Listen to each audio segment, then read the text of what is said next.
அஸ்ஸலாமு அலைக்கும் வரஹ்மத்துல்லாஹி வபரகாத்துஹு. அல்ஹம்துலில்லாஹ் நஹ்மதுஹு வ நுஸல்லி அலா ரசூலில் கரீம். அம்மா பஅத். சாலைகளில் சருகுகளாய் வீழ்ந்து கிடக்கும் காய்ந்து போன இலைகள், மரத்தின் கிளைகளில் இருந்து யாருடைய உத்தரவை கொண்டு கீழே விழுகிறதோ அந்த எல்லாம் உள்ள இரட்சகன் அல்லாஹுவை போற்றி புகழ்ந்தவனாக, கண்மணி நாயகம் ஸல்லல்லாஹு அலைஹி வஸல்லம் அவர்கள் மீது, அவர்கள் குடும்பத்தார் மீதும் அல்லாஹுடைய அருளும் அபிவிருத்தியும் உண்டாகட்டும் என்ற அழகிய பிரார்த்தனையோடு,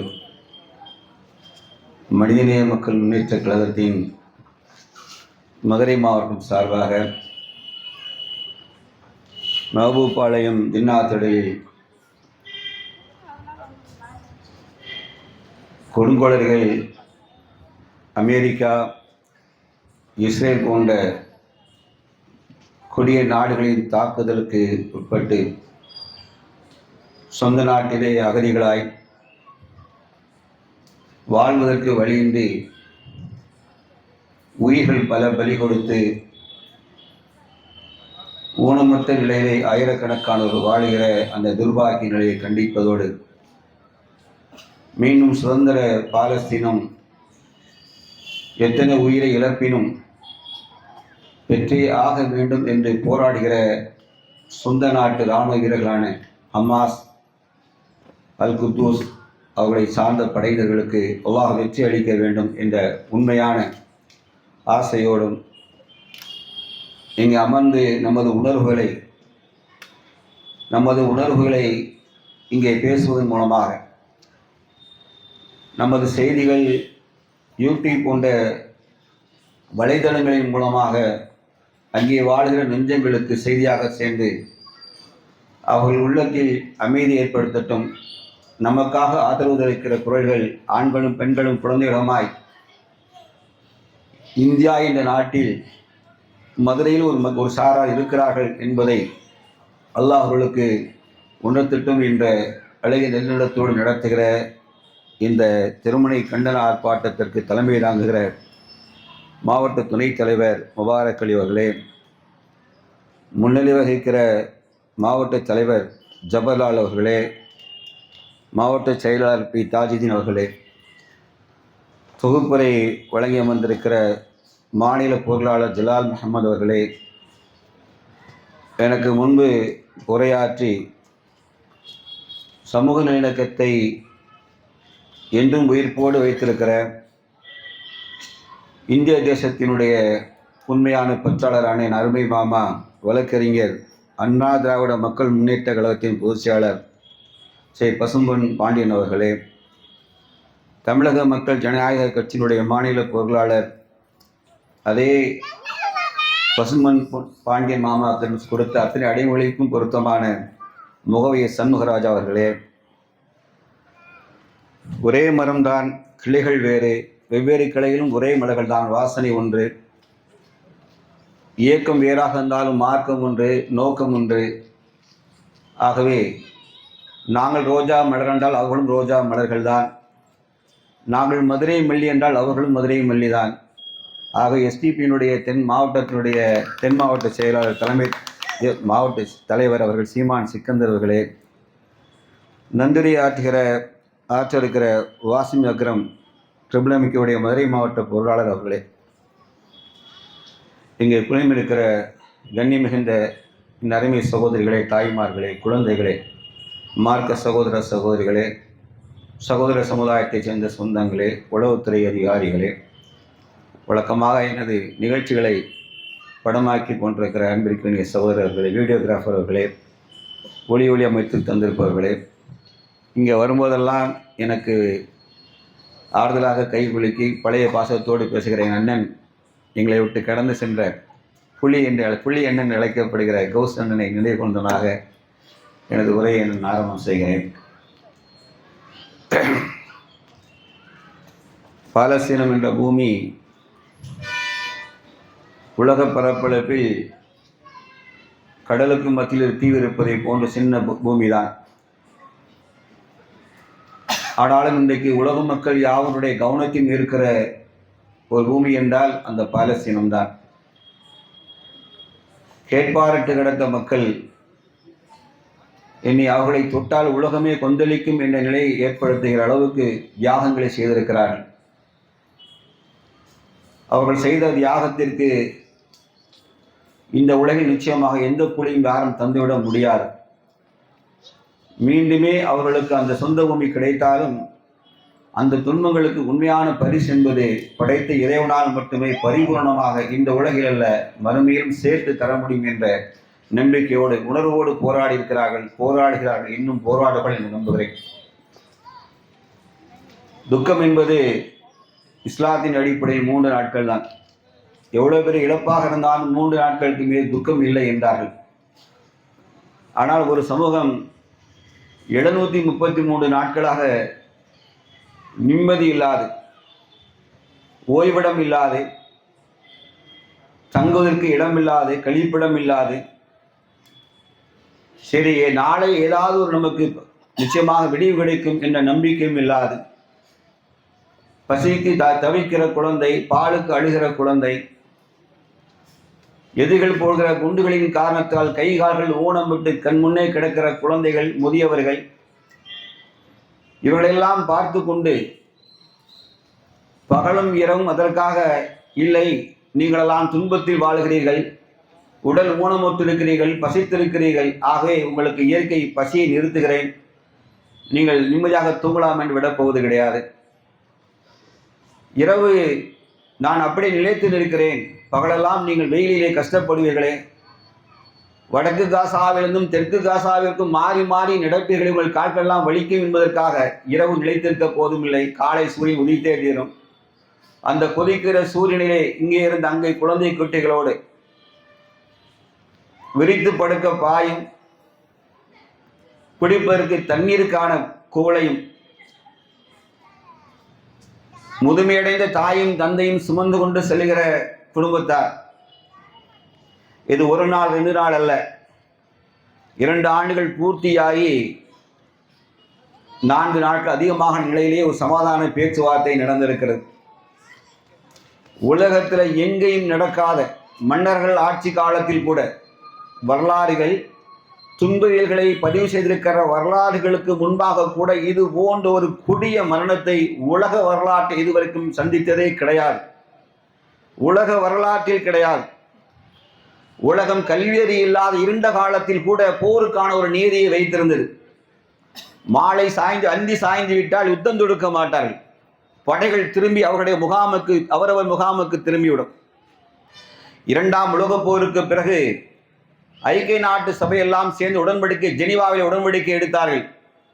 அந்த உடன்படிக்கைப்படி எந்த சூழ்நிலையிலும் குழந்தைகளை கொல்லக்கூடாது, பெண்களை கொல்லக்கூடாது, நோயாளிகள் சிகிச்சை பெறுகிற மருத்துவமனைகளை தாக்கக்கூடாது, அழிக்கக்கூடாது, நோயாளிகளை அல்லது விபத்தில் காயம்பட்டவர்களை சுமந்து செல்கிற ஆம்புலன்ஸ் வாகனங்களை அழிக்கக்கூடாது, குழந்தைகள் படிக்கிற பள்ளிக்கூடங்களை அழிக்கக்கூடாது, நீர்நிலைகளை, மக்கள் பருகிற நீர்நிலைகளை அழிக்கக்கூடாது என்றெல்லாம் நியதிகளை இந்த மனிதர்களாக சேர்ந்து 2ஆம் உலகப் போருக்கு பிறகு உலக நாடுகள் எல்லாம் சேர்ந்து ஒரு நியதியை வகுத்து அந்த நியதியை பாதுகாக்க வேண்டும், மீறுகிற நாட்டின் மீது நடவடிக்கை எடுப்பதற்காக ஐநா என்ற ஒரு ஐக்கிய நாட்டு சபை என்ற சபையும் வைத்து அவர்களுக்குள்ளே ஒரு பாதுகாப்பு கவுன்சில் என்று சொல்லக்கூடிய 5 நிரந்தர உறுப்பினர் நாடுகளையும் 10 தற்காலிக உறுப்பினர் நாடுகளையும் 15 உறுப்பினர்களை கொண்ட பெரிய அமைப்பும் வைத்து ராட்சச வல்லரசு நாடுகளெல்லாம் இருந்தும் அவர்கள் முன்பாகவே தைரியமாக இஸ்ரேல் என்ற கொடுங்கோல் நாடு, அவர்கள் வந்தொட்டிகள் என்று சொல்லுவார்கள் நம்ம பாஷையில், வந்தொட்டிகள், வந்து ஒட்டி கொண்டவர்கள் இருக்க இடம் கொடுத்தார்கள். அவர்கள் படுக்க இடம் கேட்டார்கள், படுத்தும் கொண்டார்கள். பின்னர் உள்ளே இருந்தவர்களை அடித்து துரைத்து சொந்த வீட்டுக்காரர்களை வீதிக்கு அனுப்பினார்கள்.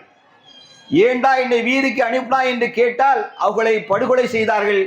இந்த நிலை நம் வீதியிலே ஒரு வீட்டில் நடந்தால் நீங்கள் நானும் தாங்கிக் கொள்வோமா?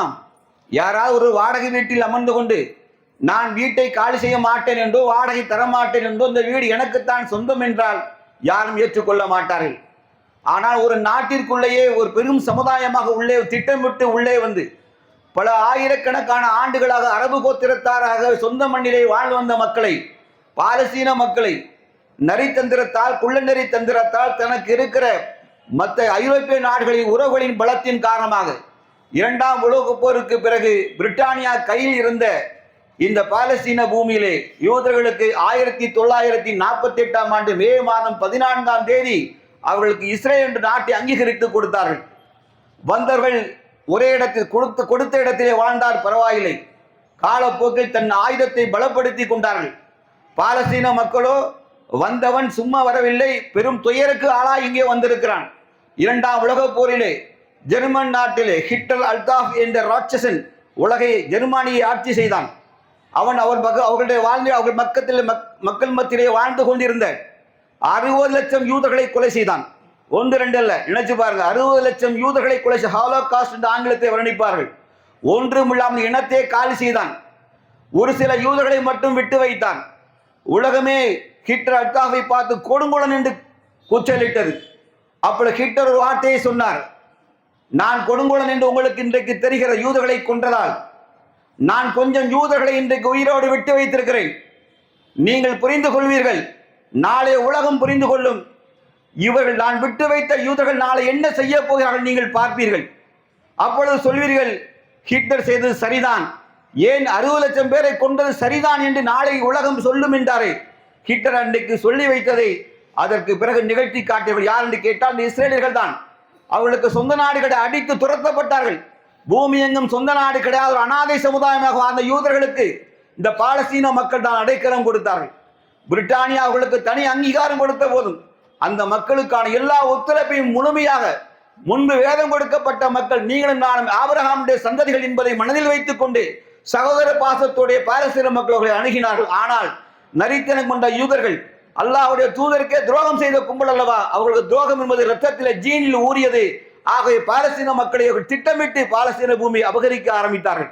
மக்களை வட்டிக்கு பணம் கொடுத்து, ஏழ்மையின் வட்டிக்கு பணம் கொடுத்து நிலங்களை அபகரித்தார்கள், வீடுகளை அபகரித்தார்கள். காலப்போக்கில் ஆயுதம் தரித்த பலமான இராணுவமாக தன்னை மாற்றிக் கொண்ட பிறகு துப்பாக்கி முனைகளிலே பாலஸ்தீனத்தில் குடிகொண்டிருந்த அப்பாவி முஸ்லிம்களை வீடுகளிலே புகுந்து அவர்கள் வீடுகளை காலி செய்வது, கேட்டவர்களை சுட்டு தள்ளுவது போன்ற கொடிய செயல்களை செய்ய ஆரம்பித்து கொஞ்சம் கொஞ்சமாக பாலஸ்தீனத்தை அபகரித்து இஸ்ரேல் என்ற நாட்டை அவர்களுடைய பூமியிலே, பாலஸ்தீன பூமியிலே 78% அவர்கள் கைப்பற்றி கொண்டார்கள்.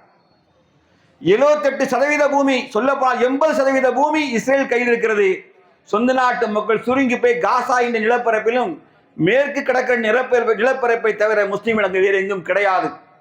சுட்டிருக்கிற முஸ்லீம் நாடுகளோ சுகபோகிகளாக இந்த மக்கள் துன்பத்திலும் துயரத்திலும் ஆட்படும் பொழுது, இந்த மக்கள் துன்பத்திலும் துயரத்தை ஆட்படும் போது, இவர் நிலங்களை அபகரிக்கும் போது அரபு நாட்டுக்காரர்கள் எந்த கேள்வி கேட்கவில்லை. அருகில் இருக்கிற எகிப்து எந்த கேள்வி கேட்கவில்லை, ஜோர்டான் கேட்கவில்லை, லெபனான் கேட்கவில்லை, எந்த நாடும் கேள்வி கேட்கவில்லை. எல்லாருமே பாலஸ்தீனத்தின் ஒரு பகுதியை தானும் அபகரித்துக் கொள்ளவே முயற்சி செய்தார்கள். புரிகிறதா?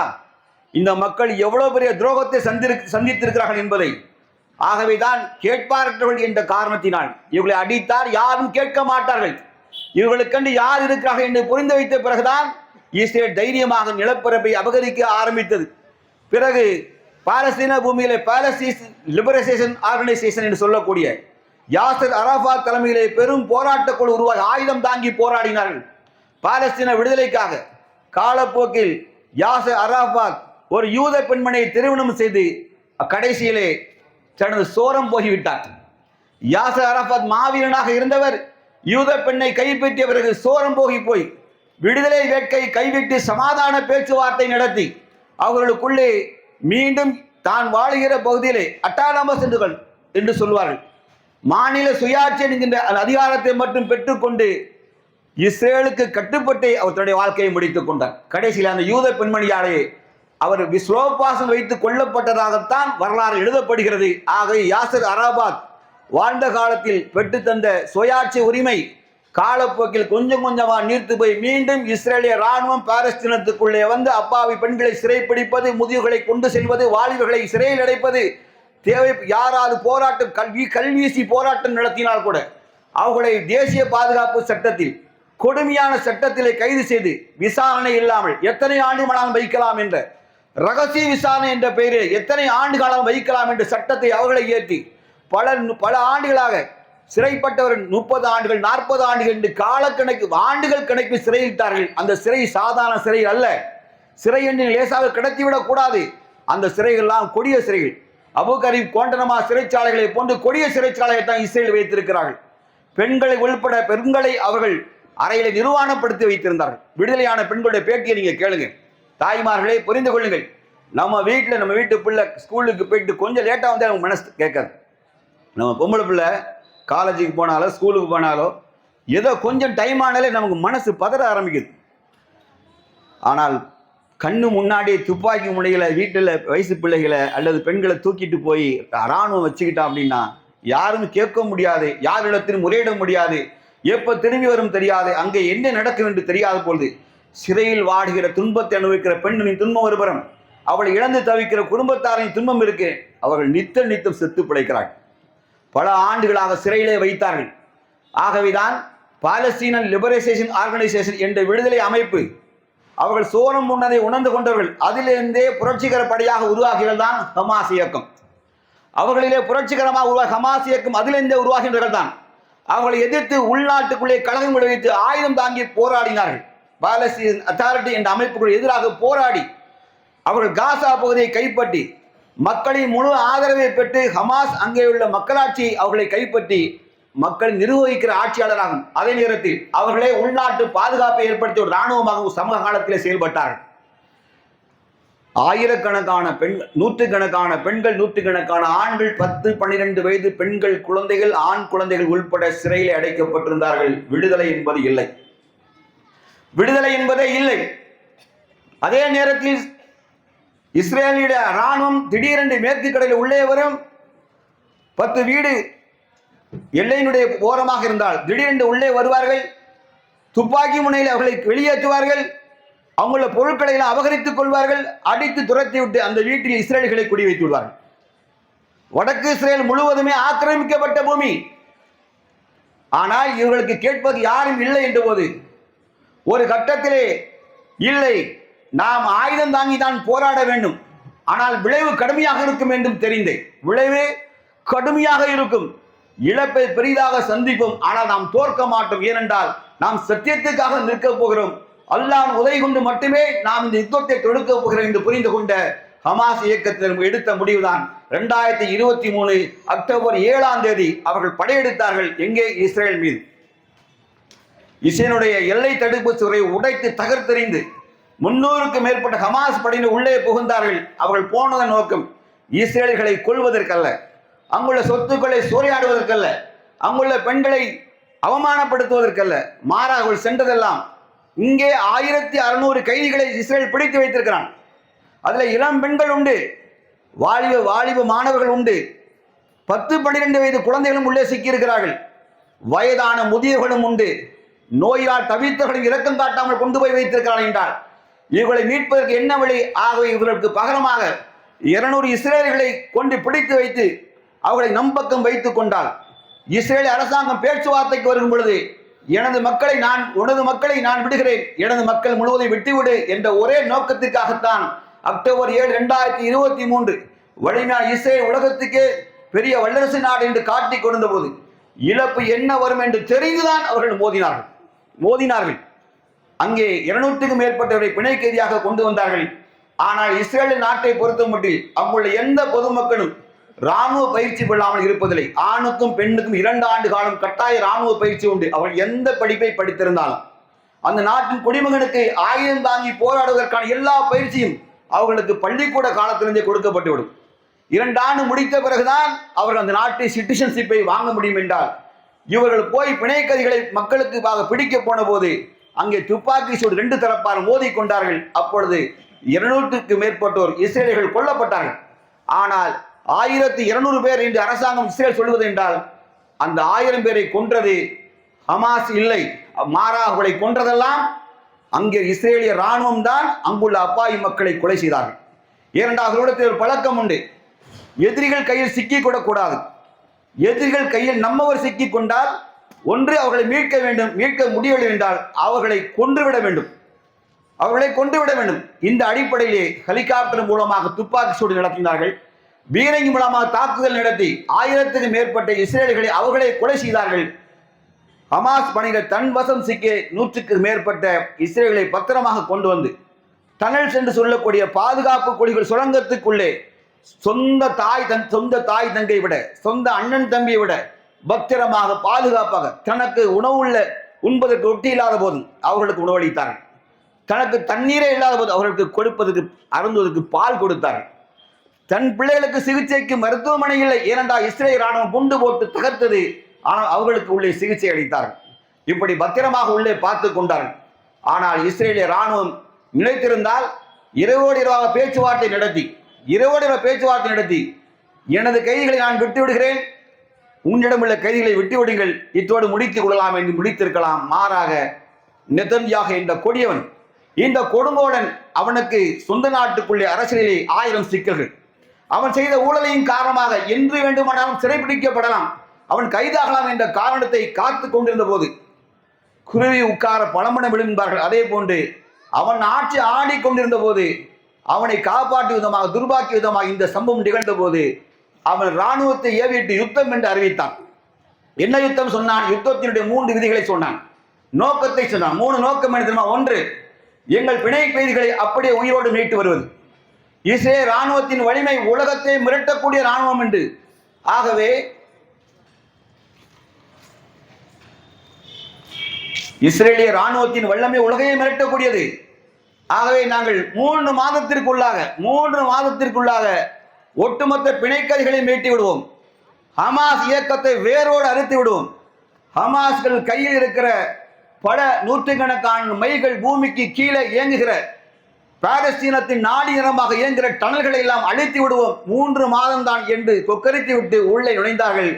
2 ஆண்டுகள் தாண்டி 3 நாட்கள் முடிந்து விட்டன. இந்த நிமிடம் வரைக்கும் அவருடைய எந்த ஒரு நோக்கத்தையும் நிறைவேற்ற முடியாத அளவுக்கு பாலஸ்தீன ஜிகாதிகள், அங்கே நான் சொன்னேன், எஸ்டிபி வேறு, தமுமுக வேறு, திமுக வேறு என்று நாம் 1000 பேசி கொண்டாங்க. சொன்னார்கள் ஒரு வார்த்தை, நான் மஹபூப் பாலத்தை ரொம்ப நேசிப்பேன், ஏனென்றால் எனக்கு தெரியும் இங்குள்ள மக்கள் சிஏ என்ஆர்சி போராட்டத்திற்காக இங்குள்ள பெண்களும் ஆண்களும் மாத கணக்கிலே இங்கே இருந்து போராட்டம் நடத்தினார்கள். மாத கணக்கில் தன் வீடுகளிலிருந்து உணவுகளை பகிர்ந்து கொண்டார்கள், தன் உணர்வுகளையும் பகிர்ந்து கொண்டார்கள். இங்கே கொரோனா மட்டும் இல்லை என்று சொன்னால் ஆட்சி அதிகாரத்தில் கீழே வீழ்த்துகிற அளவுக்கு பெண்களிடத்திலே வலிமையை நான் பார்த்தேன். முஸ்லிம் பெண்களிடத்திலே ஆண்களை விட பெண்களே முரட்டுத்தனமாக கொள்கையிலே பற்றுதலோடும் வீரியத்தோடும் இருந்தார்கள். அல்லாஹ் அவங்களுக்கு அருள் புரியட்டும். அதே போன்றுதான் அங்குள்ள தாய்மார்களும் பார்க்கிறார்கள். எத்தனை நாள் பிள்ளைகளை இழந்து தவிப்பது, எத்தனை நாள் ஊனமுற்றலை சுமந்து பாதுகாப்பது. இந்த பூமியில வாழப்போவது கொஞ்ச நாட்கள் தான் வாழப்போகிறோம். நிச்சயமா அல்லாஹ் சொன்னான், யார் ஒருவன் இந்த உலகத்தை நேசிக்கிறாரோ இந்த உலகத்தின் வாசலை திறந்து விட்டுரும். யார் மறுமையை நேசிக்கிறாரோ மறுமை என்பது அவ்வளவு லேசானது அல்ல. அல்லாஹ் சொல்ற நபியை பார்த்து சொன்னான், நபியே நீங்கள் சோதிக்கப்படாமலே சொர்க்கம் செல்லலாம் என்று எண்ணுகிறீர்களா? அல்லாஹ் நபியை பார்த்து கேட்ட கேள்வி. நபி என்பதால் நீங்கள் நபி வாங்க நேரா நீங்க வந்த சொர்க்கத்துக்கு உங்கள் வாசல் திறந்திருக்கும் என்று அல்லாஹ் சொல்லவில்லை. நீங்கள் நபி என்பதால் உங்களை விடமாட்டோம், உங்களை ஆட்டி படைப்போம் என்று அல்லாஹ் குர்ஆனில் சொல்லி நபியை ஆட்டி படைத்தோம், சொர்க்கம் லேசானதல்ல என்று அல்லாஹ் சொல்லி காண்பித்தான்.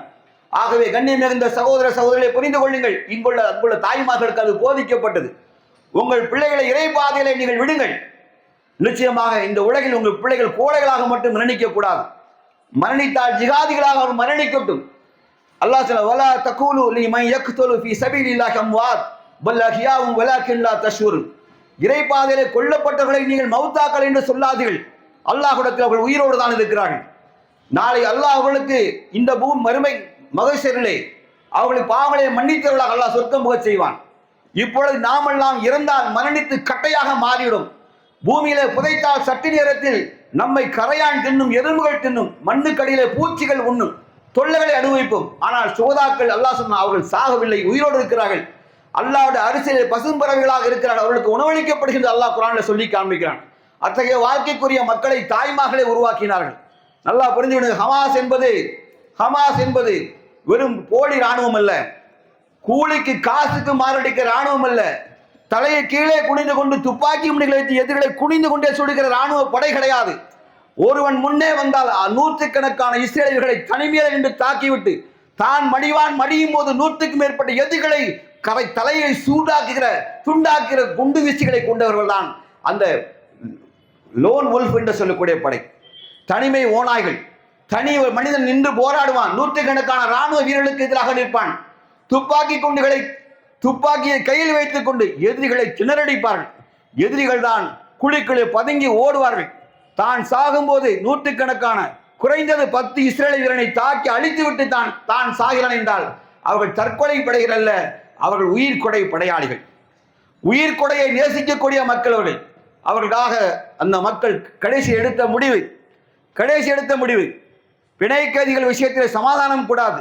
நமது கைதிகள் கடைசி கைதிகள் விடுகிற வரைக்கும் யுத்தம் தொடுக்க வேண்டும். அதே நேரத்தில் நமது ஆரம்ப கட்ட ஜீவாதார கோரிக்கை தனி பாலஸ்தீன் நாடு என்ற நாடு கிடைக்கின்ற வரைக்கும் நாம் யுத்தம் தொடுப்போம். நான் இந்த பூமியில கடைசி இருக்கிற வரைக்கும் போராடுவோம். ஆனால் பாலஸ்தீன மக்கள் கோழைகளாய் சரணடைந்தார்கள் என்ற வார்த்தை மட்டும் பதியப்படக்கூடாது. ஏனென்றால் இந்த பாலஸ்தீனத்துக்கு பேரே அது நிலமெல்லாம் ரத்தம் என்று ராகவன் எழுதிய புத்தகம் ஒன்று இருக்கு, படிச்சு பாருங்க. ராகவன் என்ற எழுத்தாளர் எழுதிய புத்தகம் இருக்கு, நிலமெல்லாம் ரத்தம். இன்று நேற்றில் பல நூற்றாண்டுகளாக பல 3 சிலுவை யுத்தங்களை பார்த்த பூமி அது. பல 3 சிலுவை யுத்தங்களை பார்த்த பூமி. கிறிஸ்தவர்களே படையெடுத்து வந்து அங்கு வாழ்ந்த கிறிஸ்தவர்களை பெண்களை கற்பழித்தார்கள், கொலை செய்தார்கள். வீதி எங்கும் முட்டங்கால் அளவுக்கு ரத்தம் ஓடிய பூமி தான் அது. சாதாரண நினைச்சிடாதீங்க. அந்த பூமியினுடைய ஹிஸ்டரி அப்படித்தான், வரலாறே அப்படித்தான். ஆகவே அங்கு வாழ்கிற மக்கள் முஸ்லிம்கள் வேண்டும் என்ற காரணம் மட்டுமல்ல, அங்கு வாழ்கிற மக்கள் மனிதநேயம் கொண்ட மக்கள். அவள் மனிதநேயம் இருந்த காரணத்தினால்தான் அனாதையா ஜெர்மானியிலிருந்து வந்தவன் அனாதையா வருகிறான். மனைவி இழந்திருக்கான், பிள்ளை இழந்திருக்கான், வாழ்விடம் இல்லை, உணவும் இல்லை. கப்பல்களை ஆடுமார்களை ஏற்றிடுவதை போன்றுதான் யூதர்களை ஏற்றி கொண்டு வந்தார்கள். அவர்கள் வரவேற்றார்கள். இந்த மக்கள் யாரு? இந்த பாலஸ்தீன அரபுகள் இந்த மக்களை யூதர்களை வரவேற்றார்கள். ஆனால் அவன் துரோகத்தை செய்தார்கள். துரோகம் செய்து மட்டுமல்லாது அவர்களை படுகொலை செய்தார்கள். வாழுகிற அரபு இனத்தை அழிக்க வேண்டும் என்று திட்டமிட்டார்கள். ஒரு கட்டத்தில் அடியை வாங்கி வாங்கி வாங்கி வாங்கி இதற்கு மேல் பூமியில் அடிமைகளாகி வாழ்ந்து பிரயோஜனம் கிடையாது. பழனி பாபா சொல்வார்கள் அடிக்கடி, அடிமைகளாய் 400 ஆண்டுகள் வாழ்வதை விட 4 நிமிடமுள்ள ரோசமிக்க மனிதனாய் வாழ்ந்து மன்னிப்பு சொல்வார்கள். சிங்கம் போல வாழ்ந்து மன்னிக்கும். அப்படித்தான் ஹமாஸ் இயக்கத்தில் முடிவெடுத்தார்கள். நிறைய பேர் எழுதினாங்க, இஸ்ரேல் கிட்ட ஹமாஸ் மோத முடியாது, ஹமாஸ் தோற்கும், ஹமாஸ் அழிந்து போகும் என்றால் எழுதினார்கள். ஹமாஸ் ஒரு இராணுவ படை அல்ல, அது ஒரு கொள்கை. அந்த கொள்கையின் அடையாளம் என்ன தெரியுமா? வணக்கத்துக்குரிய அல்லாஹை தவிர யாரும் இல்லை. நல்லா தெரிஞ்சுங்க. முகமது ரசூலுல்லாஹி ஸல்லல்லாஹு அலைஹி வஸல்லம் அல்லாஹ்வுடைய அடியார் என்று திருத்துறம் சாட்சி சொன்ன மக்கள், இந்த உலக வாழ்க்கை நிரந்தரம் கிடையாது என்று சொல்ற மக்கள், மரணம் என்பதை இறை பாதையில் தான் உயிர் பிரிய வேண்டும் என்று ஈமான் கொண்ட மக்கள். அதுதான் ஹமாஸுடைய கொள்கை. ஆக அல்லாஹ் ரப்பல் ஆலமீன் தூதர்கிட்ட போய் கேட்டாங்க, இறை தூதரே, எனது பொருளை ஒருவன் பிடுங்கினால் நான் என்ன செய்ய வேண்டும்? அல்லாஹுடைய தூதர் பதிலளித்தார்கள், அதை மீண்டும் அவனிடம் வந்து பிடுங்கி எடுத்தார்கள். அல்லாஹ் தூதரே, அப்படி நான் அவனிடம் திரும்ப பிடுங்கும் போது எனக்கும் அவனுக்கும் மோதல் ஏற்பட்டால் நான் என்ன செய்தேன்? அவனோடு மோது என்றார்கள். இறை தூதரே, ஒருவேளை அவன் என்னை கொன்று விட்டால் எனது நிலை என்று கேட்டார்கள். நீ சொர்க்கம் போவாய் என்றார்கள். இறை தூதரே, ஒருவேளை நான் அவனை கொன்றுவிட்டால் என்ன சொன்னார்கள்? அது உன் மீது கடமை என்றார்கள். உன் மீது கடமை என்றார்கள். இதுதான் இஸ்லாம். பாலஸ்தீன ஜிஹாது பூமியிலே ஆயுதம் தாங்கி போராடுகளை இஸ்ரேல் சொல்றான், அவர்கள் பயங்கரவாதிகள். யாடா, சொந்த தாயை, மகனை, பிள்ளையை, அண்ணனை, தம்பியை காப்பாற்றுவதற்கு ஆயுதம் கொடுத்தால் நீ பயங்கரவாதி என்றால், இத்தனை பயங்கரவாதிய பட்டம் கொடுத்தால் அந்த பட்டங்கள் யாவும் அல்லாஹ்விடத்தில் அங்கீகரிக்கப்படும் என்பதை மட்டும் மனிதர்களும் இந்த மீடியாக்களும் என்ன வேண்டுமானாலும் பேசலாம். வாய் கூசாமல் 10 ஆண்டுகளுக்கு முன்பாக இதே தாலிபான்களை எவ்வளவு கேவலமாக சேர்த்து பேசினார்கள். தாலிபான் என்று நம்மளே கூட சொன்னார். இவர்களாம் இந்திய தாலிபான்கள் என்று முஸ்லீம்களை சொன்னார்கள், கேலி செய்தார்கள். அல்லாஹ் எப்படி காலச்சக்கரத்தை அல்லாஹ் மாறி மாறி சுரட்ட செய்கிறான். இன்னைக்கு நம்ம நாட்டுடைய வெளியுறவுத்துறை பாதுகாப்புத்துறை அமைச்சர் ஜெய்சங்கர் போய் என்ன செய்றாரு? தாலிபான்களோடு பேச்சுவார்த்தை. இன்றைக்கு பாகிஸ்தானுக்கு எதிராக தாலிபான்களைத்தான் இந்தியா கூட்டு சேர்ந்திருக்கிறது. காலங்கள் மாறும். இப்படித்தான் பாலஸ்தீன ஜிகாதிகளை மக்கள் கேலி கிண்டல் செய்த போது பாலஸ்தீன ஜிகாதிகள் ஊர் சொல்லுகிற எந்த விமர்சனத்தையும் காதில் வாங்கிக் கொள்ளவில்லை. இழப்பை பற்றி கவலைப்படவே இல்லை. அவர்கள் குறிக்கோள் எல்லாம் சுதந்திர பாலஸ்தீனம், அங்கே சிறையில் இருக்கிற பாலஸ்தீன கைதிகள் விடுவிக்கப்பட வேண்டும் என்பதை தவிர வேறு எந்த நோக்கம் அவர்களுக்கு இருந்ததில்லை. ஆகவே உண்மையாகவும் உறுதியாகவும் போராடினார்கள். இழப்பென்றால் சாதாரண இழப்புள்ள சகோதரிகளே, ஒரு செய்தி சொல்றோம் பாருங்க, நீங்க தலை சுத்து. உங்களுக்கு மனிதன் இவ்வளவு இரக்கமுள்ளவன் தான், ஆனா எவ்வளவு கொடுமைகளை ஈஸியா சகித்து கொண்டான் பாருங்க. அமெரிக்காவில் கொலம்பியா யூனிவர்சிட்டியில புலிட்சர் விருது கொடுப்பான். புலிட்சர் அப்படின்னா சிறந்த புகைப்படத்தை எடுத்தா அந்த உலகத்திலே சிறந்த புகைப்படம் அந்த நிபுணருக்கு என்று ஒரு விருது கொடுப்பான். அமெரிக்காவில் கொலம்பியா நகரத்தில் ஒரு யூனிவர்சிட்டியில். இப்போ ஆப்பிரிக்காவில் சோமாலியா என்ற வறுமை மிகுந்த நாட்டில் ஒரு பச்சை குழந்தை, தாய்க்கு உணவில்லை. தாய்க்கு உணவில்லை என்றால் அங்கே நம்ம மாதிரி சோளம் கூட கிடையாது, அரிசி மாவு கூட இல்லை. பசிக்க என்ன செய்வாங்க தெரியுமா? பல வேளைகளிலே அவர்கள் எறும்புகள் ஊர்ந்து போகிற திசையை பார்ப்பார்கள். எறும்புகள் ஊர்ந்து போய் பொந்துக்குள்ளே போய் நிறைய இலைதலைகளை பூமிக்குள்ளே வந்து வச்சிருக்கோம். அவைகளெல்லாம் மக்கி போய் வெள்ளை புழுவாக மாறும். அந்த புழுவை தேடி பிடித்து அந்த புழுவை நாக்கில் அடிப்புகளை வைத்து சவைச்சி செங்கெல்லாம் கறி இருக்காது, இத்தனையோண்டு இருக்கும். அதை எடுத்து நாவிற்கு அடியிலே வைத்து நீண்ட நேரம் சப்பி சப்பி சப்பி தன் ஆசையை பசியை தீர்த்து கொள்வார்கள். புரிஞ்சுக்கலாம்? இல்லாத எனர்ஜி மட்டும்தான் கிடைக்கும், வயிறு நிறையாது, எனர்ஜி ஆற்றல் முடிச்சு. சில நேரத்தில் மாத்திரை சாப்பிடுவோம், நல்லா புரியுற வச்சுக்கிடுங்க. மாத்திரை சாப்பிடுவோம், வயிறு நிறையாது, ஆனால் சத்து கிடையாது, சத்து மாத்திரை. இப்படி தான் உணவு. இன்னொன்று, நீர்கள் தங்கியிருக்கிற குளம் குட்டைகளை தேடி போவார்கள். அங்கே போய் களிமண்ணோட தண்ணீரை கொண்டு வந்து வடிகட்டி அந்த தண்ணீரை கொஞ்ச நேரம் உறைய விடுவார்கள். அந்த சேர் நிறைந்த தண்ணீர் உறைந்து உறைந்து உறைந்து மெதுவான மண்ணாக மாறி கட்டியாக மாறிப்பும். அதை பிஸ்கட் போல வட்டமாக சதுரமாக வெட்டி அதை சப்பி சப்பி உணவாக சாப்பிடுகிற சோமாலியா நாடு. இதை செய்தவர்கள் யாரும் தெரியுமில்ல, அந்த சொந்த நாட்டு மக்கள் அல்ல. இதை ஐரோப்பிய அயோக்கியர்கள்லாம் அந்த நாட்டை சுரண்டி வளத்தை தின்னு இந்த மக்களை அடிமையாக்கி சொந்த நாட்டுக்குள்ளே கலவர குழுக்களை ஆயுத குழுக்களை உருவாக்கி மோத விட்டு அந்த மக்களை பசிப்பட்டியில் ஆக்கி வைத்தார்கள். தன் வாழ்வாதாரத்தை சிந்திக்க நேரம் இருக்கக்கூடாது. அப்படி என்றால் சொந்த நாட்டை பற்றி எங்கே சிந்திப்பான்? இந்த திட்டமிட்டு அந்த வறுமையை ஏற்படுத்தினார்கள். அப்படி தாய் என்ன செய்யறான்னா, அவள் தன்னுடைய குழந்தைக்காக வட்டிட்டு வீட்டில் சின்ன குடிசை வீடு, கதவு கிடையாது, விட்டுட்டு போயிட்டாங்க தாய். குழந்தை என்ன செய்யுது? பசி தாங்க முடியாம தவழ்ந்து தவழ்ந்து தவழ்ந்து தவழ்ந்து குழந்தை வீட்டை விட்டு வெளியே கத்திக்கிட்டே அழுதுகிட்டே பசி தான் கத்திக்கிட்டே வருது. இதை ஒருத்தன் வீடியோ பண்ணிக்கிட்டே இருக்கான். யாரு? நான் சொன்னேன், பரிசு பெற்றானே, புலிட்சர் விருது பெற்ற மனிதன், பிரான்ஸ் நாட்டை சேர்ந்த பத்திரிகையாளர் ஒருவன் வீடியோ பண்றான். எவ்வளவு நேரம் பண்றான் தெரியுமா? அந்த குழந்தை தவழ்ந்து போகுது 40 நிமிஷம் வீடியோ பண்ணிருக்கான். எவ்வளவு நேரம்? 40 மினிட்ஸ் வீடியோ பண்ணியிருக்கான். ஆனால் இந்த குழந்தை தவழ்ந்து போய் கொஞ்ச நேரத்தை செத்து விடும் என்பதை அறிந்து கொண்ட கழுகு ஒன்று கிட்ட சரியாக காத்து நின்றது. குழந்தை கீழே விழுந்த உடனே கழுகு இந்த குழந்தையை கொத்து இதை காட்சியா எடுத்துட்டு, ஏன்னா உலகத்தில் சில காட்சிகள் லைவா கிடைச்சிட்டு இதை போய் கொலம்பியால போய் என்ன செய்யறான்? தாக்கல் செய்யறான். புலிட்சர் விருதுக்காக அவன் தாக்கல் செய்த போது அவனுக்கு விருது கிடைத்தது. கொஞ்ச நேரத்தில் விருது கொடுக்கப்பட்ட பிறகு மனித நேய ஆர்வல்ட்டு கமெண்ட்ஸ் வருது, நீ எவ்வளவு நேரம் இந்த குழந்தைய வீடியோ எடுத்தேன்னு கேட்டாங்க. நான் 40 நிமிஷம் எடுத்தேன்னு சொன்னான். அந்த விருதுக்காக அவனுக்கு பல $1000 லட்சக்கணக்கான டாலர்கள் பரிசு கிடைத்தது. நீ எவ்வளவு நேரம் எடுத்த? 40 நிமிஷம் எடுத்தேன். டே அறிவு கெட்டவனே, மனிதநேயம் கெட்டவனே, இங்கே இருந்து 5 கிலோமீட்டர் தூரத்துல ஐக்கிய நாட்டு சபையினுடைய நிவாரண முகாம் அங்க இருக்கு. நீ அந்த குழந்தையை தூக்கி கொண்டு போய் அந்த குழந்தை நிவாரண முகாமை ஒப்படைச்சிருந்தா அவனுக்கு பால் புட்டி கொடுத்திருப்பான், அந்த குழந்தையை காப்பாத்திருப்பான். மாறாக உனக்கு இருந்த அந்த போதை, நான் சிறந்த புகைப்பட நிமிடம் என்ற போதை உன்னை என்ன செஞ்சிட்டு இந்த பச்சை குழந்தையை கொல்வதை கூட உன்னால் செய்ய முடியல. கண்டுகொள்ள அளவுக்கு நீ மனிதனையும் கட்டி மிருகமாக மாறி போனா என்று விமர்சனம் எழுதிய போது தனக்கு கொடுக்கப்பட்ட பணத்தை மீண்டும் என்ன செய்யணும்? ஐக்கிய நாட்டு சபைகளுக்கே திருப்பி ஒப்படைச்சிட்டு அவன் தூக்கிலிட்டு தற்கொலை செய்து கொண்டான். நடந்த உண்மை. சூசைட் பண்ணிட்டான். ஆம், நான் ஒரு குற்றமுள்ளவன் தான். பச்சை குழந்தையின் பசியை உணர முடியாத இவ்வளவு அயோக்கியனா, எனக்கு எதுக்கு இந்த பூமியில வாழ்விடம் தேவையில்லை என்று தற்கொலை செய்து கொண்டான். இது நடந்த உண்மை, வரலாற்று உண்மை. இதுதான் மனிதநேயம். பச்சை குழந்தை. இதே மாதிரி ஆயிரக்கணக்கான குழந்தைகளை இஸ்ரேலிய ராணுவம் தினம் தினம் நிறைய கர்ப்பிணி பெண்கள் இந்த யுத்த களத்திலேயே குழந்தை ஈண்டெடுத்தார், தாய் ஈண்டெடுத்தாள். பச்சை குழந்தை தொப்புள் கொடி அறுக்கப்பட்ட நிலையை கையில தூக்கிட்டு ஓடல் குண்டு வீசுவான், டம்னு அடிப்பான். 300 சதுர அடிக்கு சுத்தி யாரும் வாழ முடியாது. தரை கீழே பூமியில் 60 அடிக்கு ஒண்ணுமே இருக்காது.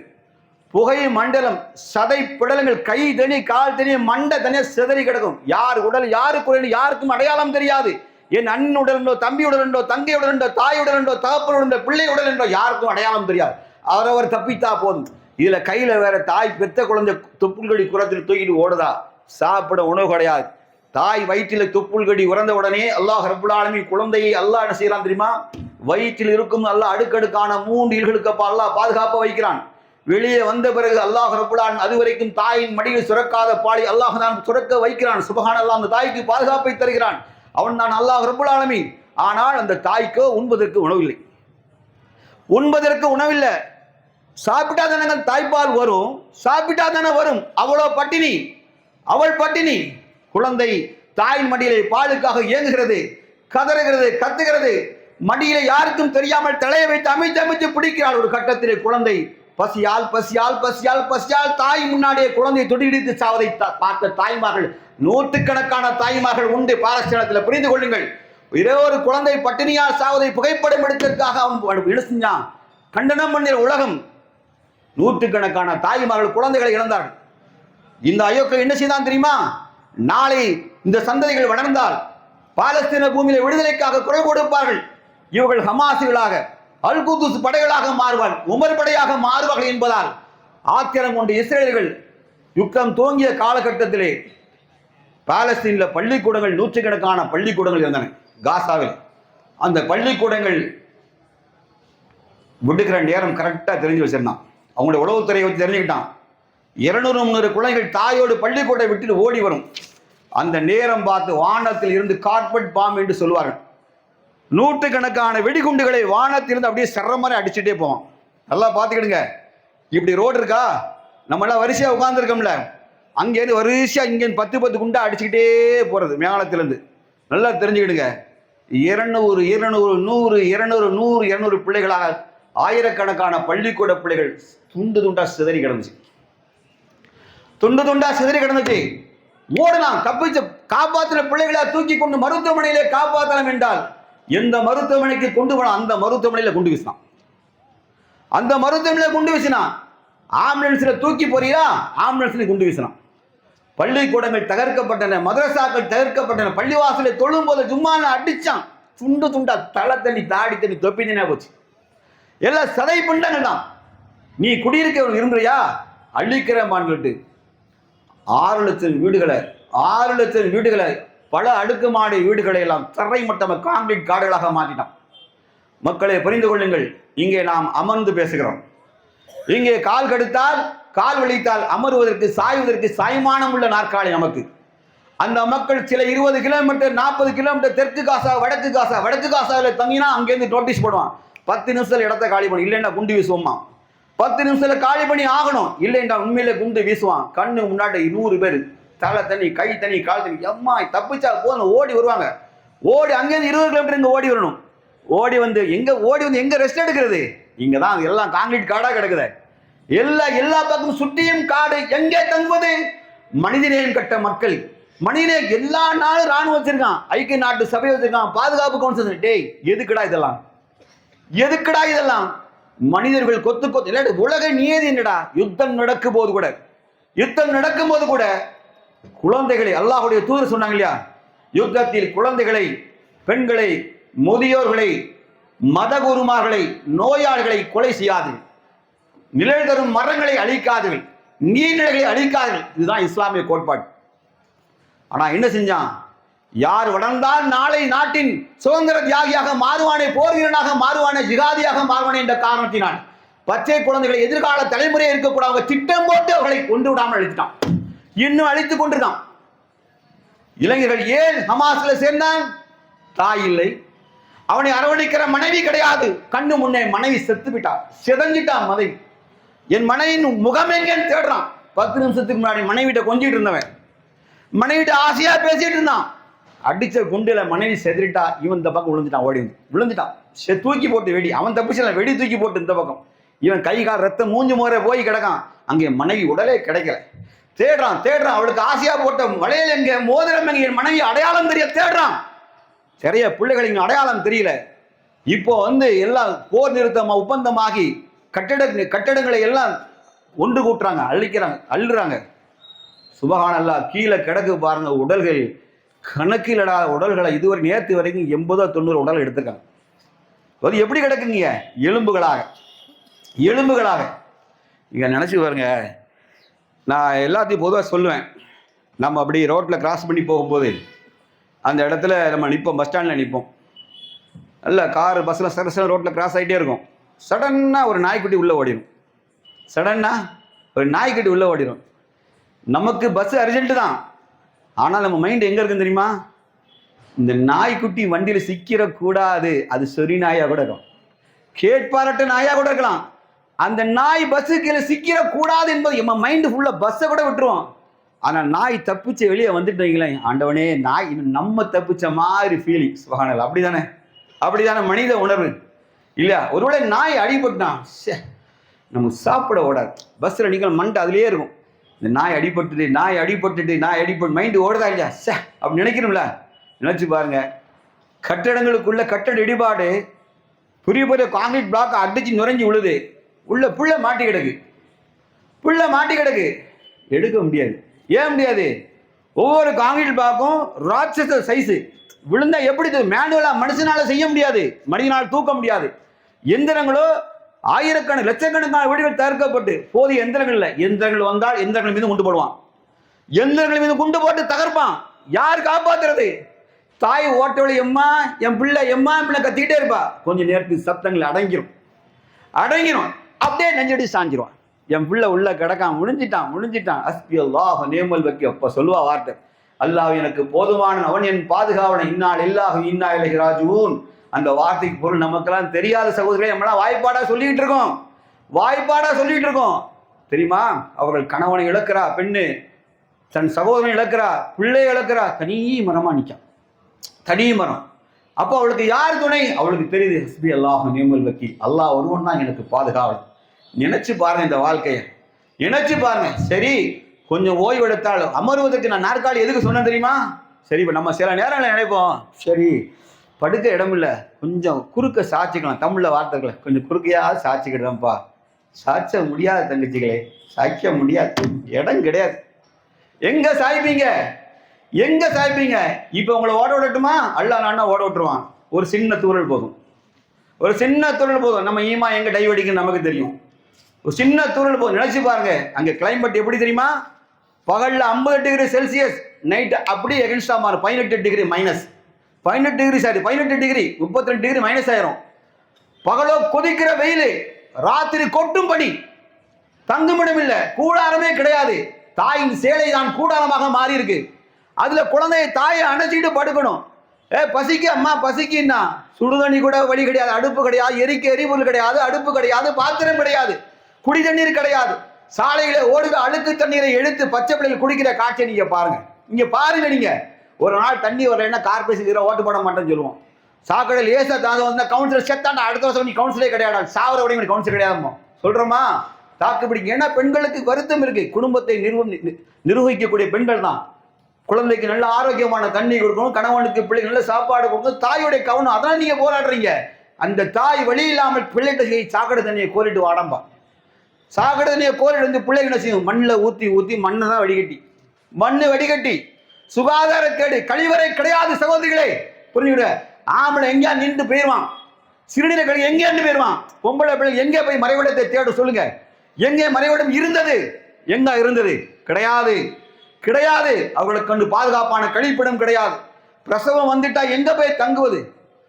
சிகிச்சை பண்ண முடியாம எங்க கால் போயிட்டு கையும் போயிட்டு விபத்துல நிறைய அங்க நடக்கதான் செய்யுது. போற நேரத்தில் திடீர்னு ஆக்சிடென்ட் ஆயிருது, கை கால் விபத்து இருந்தது. ஓடி போய் ராஜாஜி மருத்துவத்தில் தூக்கி கொண்டு போட்டு டக்குன்னு சிமா இன்ஜெக்ஷனை போடுவான், ஊசியை போட்டு தைப்பான், பார்ட்ஸை ரிமூவ் பண்ணுவான், ஆர்கன்ஸை ரிமூவ் பண்ணிட்டு தையலை போட்டு தச்சு அவனுக்கு கொஞ்ச நேரத்தில் ஸ்டடி பண்ணிடுவான். ரத்த ஓட்டை நிறுத்திடுவான். ரத்த போக்க நின்று மனிதனா காப்பாற்றப்படுவோம்ல. வழியை நிறுத்துவதற்கு வழி நிவாரண மாத்திரையை ஊசியை போடுறாம்ல, அங்கே அது கிடையாது. ரண சிகிச்சை தான். கால் துண்டா போயிடும். கத்திக்கிட்டே இருக்க வேண்டியதான். வலிக்கு எம்மா யா அல்லாஹ். இந்த குரல் 733 நாளா கேட்டிருக்கு. 734 கேட்டிருக்கு. இந்த அரபு பாவாடை பயிலுக, அரபு மந்தி தின்னி பாவாடை பயிலுக, நல்ல கறி சுக்கா ஒட்டகம் ஆடு மாடு கோழி இறைச்சி தின்னுட்டு தன் சொந்த இனம் பசியாய் பட்டினியாய் வாழும்போது உணவு பட்டியலும் கூட கொடுக்கல. ஹமாஸ் இயக்கம் கேட்ட என்னது 2 தான் கேட்டாங்க. ஏ அரபுகளே, ஏ முஸ்லிம்களே, அயோக்கிய பயல்களே, நீங்கள் ஒண்ணு வேண்டாண்டா, பசிக்கிற எங்கள் மக்களுக்கு உணவு கொடு, சிகிச்சைக்கு மருந்து மட்டும் கொடு, ஆயுதம் தாங்கி நாங்கள் இறுதி வரை போராடுவோம். எங்க உனக்கு ராணுவ பலம் எங்களுக்கு தேவையில்லை, அல்லாஹ் தந்த ஈமான் வலிமையான இறை நம்பிக்கை இருக்கு, அதை கொண்டு கடைசி வரைக்கும் நாங்கள் போராடுவோம், இல்லை நான் சகிதலாக மரணிப்போம் என்று சொன்னார்கள். ஆனா பக்கத்துல அண்டை நாட்டுக்கார அயோக்கிய பயல்க அந்த மக்களுக்கு உணவு தரல, நல்ல தண்ணி தரல. வேற நாட்டு மக்கள் என்ன செஞ்சாங்க தெரியுமா? பால் டப்பா இருக்குல்ல, பால், இந்த வாட்டர் பாட்டில், இதுல பாலை நிறைச்சி கடற்கரை ஓரமாக மிதக்க விட்டார்கள். கடற்கரை மிதக்க விட்டார்கள். எதுக்கு தெரியுமா? அப்படியே பாலஸ்தீன்ல காசா கடற்கரையில போய் கிடைச்சா அங்குள்ள பிள்ளைகள் பசிய ஆரம்பி, பாலுக்கு அழுகிற பிள்ளைகளுக்கு பாலுக்காக ஏதாவது கிடைக்க வேண்டும் இயக்கத்தோடு அனுப்பி வைத்தார். ஹெலிகாப்டர்ல ஜோர்டா நாடு என்ன செய்யறான் கொண்டு ஒரு நாள் ஒரே தடவை அங்கேயும் சாப்பாடை கொண்டு மருந்துவத்தை கொண்டு போட்டான். இன்னொரு நாடு ரஷ்யான்னு நினைக்கிற, சைனாவும் ரஷ்யா உணவு பொட்டல் கொண்டு போட்டாங்க.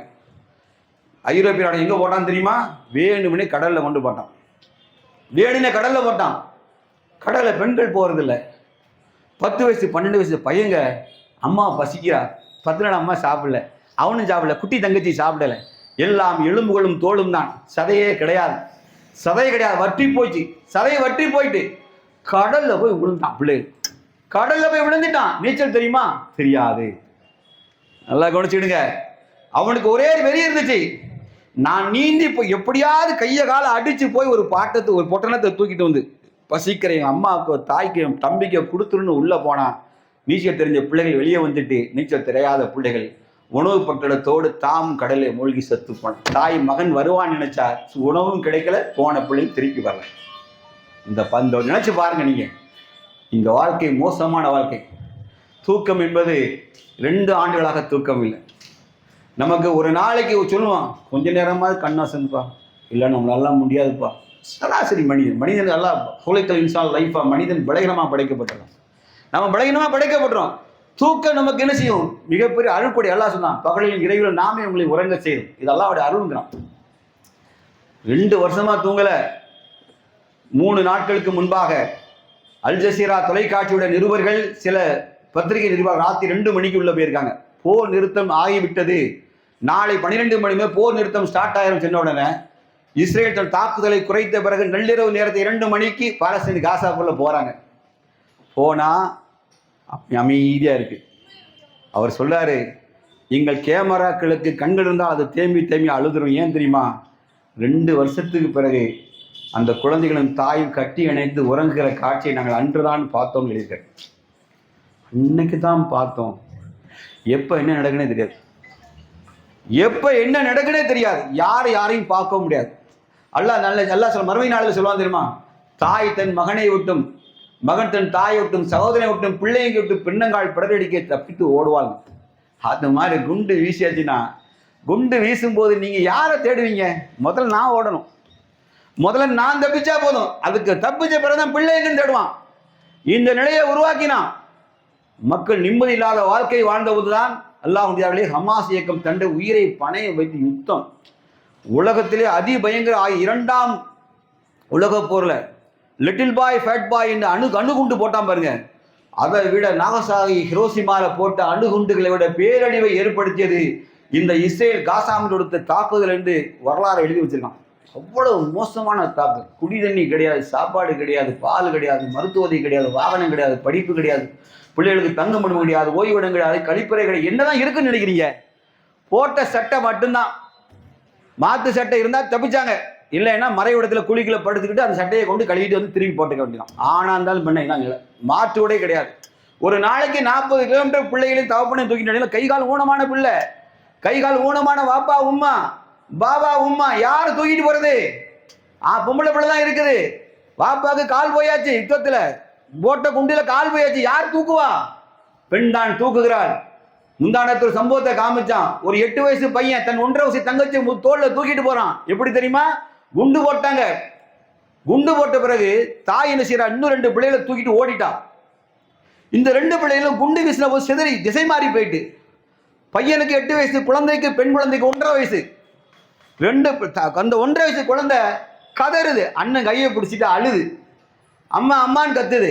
இவனும் அம்மாவை கத்துறான், வா அம்மாவை தேடி பார்ப்போம் என்று சொல்லி அந்த 8 வயது சிறுவன் 1.5 வயசு தங்கச்சியை தோல்ல தூக்கி வச்சுட்டு 10 கிலோமீட்டர் நடக்கிற காட்சி. 10 கிலோமீட்டர் நினைச்சு பாருங்க. 10 கிலோ அழுதுகிட்டே பிள்ளை போனான், வீடியோ எடுத்திருக்கான். போய் அம்மா தங்குற இடத்த தேடுறான். ஒரு கட்டத்தை தாய் கிடைச்சிட்டான். ஏன்னா அங்கே தாய் எங்கே ஓடுறான்லாம் தெரியாது. ஏதோ அல்லாஹ் ரப்பல் ஆலமீன் அவங்களை சேர்க்கணும்னு நினைச்சான். தாய் போய் தங்கிட்டான். தாய் கூட தேடி போன தாய் கட்டி பிடிச்சி அணைக்கிற காட்சி காமிச்சு நினைச்சு பாருங்க. இது குழந்தை கிடைத்த தாய் நிலை என்றால் குழந்தை கிடைக்காத தாய்மார்கள் நிலை நினைச்சு பாருங்க. அண்ணன் இழந்த தம்பி, தம்பி இழந்த அண்ணன், மகன் இழந்த பெற்றோர்கள், யார் யாரெல்லாம் அங்கே பிழைத்தார்களோ எல்லோரும் அனாதைகளாக இருக்கிறார்கள். பிழைத்தவர்களெல்லாம் அனாதை, செத்தவனெல்லாம் சஹீத். 2 வார்த்தை தான். பிழைத்தோர் யாவரும் அனாதைகள், மரித்தோர் யாவரும் சுகதாக்கள். இந்த நிலையில் தான் போயிட்டு அல்லாஹ் ரப்பல் ஆலமீன் எல்லாம் தெரிஞ்சுக்கிட்ட மக்களே. இவன் சொன்னார் பாருங்க, நம்ம மக்கள் இப்போ போனா பிக் பாஸ் டிவி எல்லாம் லொட்டு லொசுக்கு டான்ஸ் ஆடிக்கிட்டு பாட்டு பாடிக்கிட்டு, அந்த அண்ணா முதலமைச்சராக வர, இந்த அண்ணா முதலமைச்சராக வர போறாரு, அவர் வந்தான நாட்டை நட்டமா நிறுத்த போறாரு, எல்லாம் வெறி பிடிச்சி அலையிறீங்க, சொறி பிடிச்சி அலைங்க, சோரி பிடிச்சி அலைங்க. நல்லா தெரிஞ்சுக்கிடுங்க, நல்லா தெரிஞ்சுங்க. இந்த வானம் அல்லாஹ்வுடையது, இந்த பூமி அல்லாஹ்வுடையது.